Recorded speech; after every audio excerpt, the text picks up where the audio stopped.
برادر و خواهر عزیز، آیا میخواهی که خداوند برای کار و برکت در رزق و روزی و در همه کار موفقیت را نصیبت گرداند؟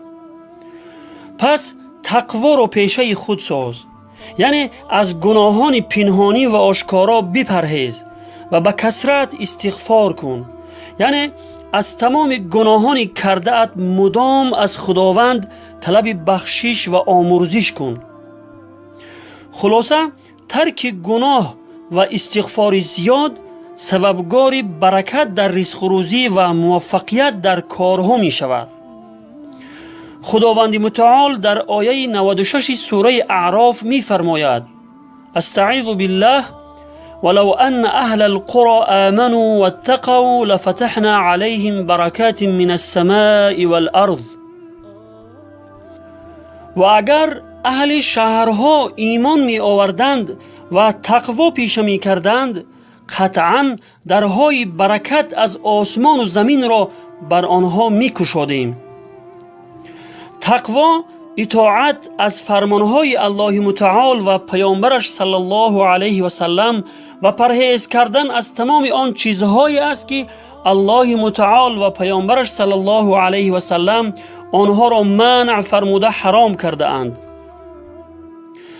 و نیز از حضرت ابن عباس رضی الله عنه روایت است که پیامبر خدا صلی الله علیه و سلم فرمودند: هر کسی که استغفار را پیشه خود سازد، یعنی همیشه با استغفار باشد و همیشه از تمام گناهان کرده اش از خداوند متعال طلب بخشش و آمرزش کند، خداوند برای او از هر سختی و دشواری برآمدگاه و از هر غم و اندوه خلاصی عطا می فرماید و از جایی که امید ندارد به او رزق و روزی می دهد. روایت ابو داود.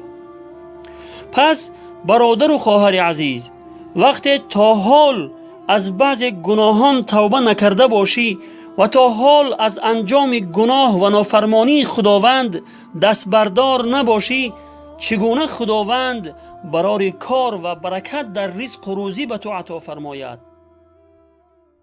دارم گناهی به عدد، یا رب مرا رسوا مکن.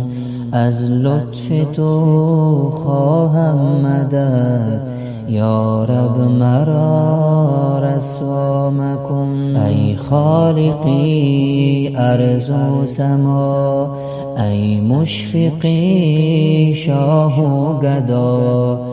جرمی مرا من ما بما، یا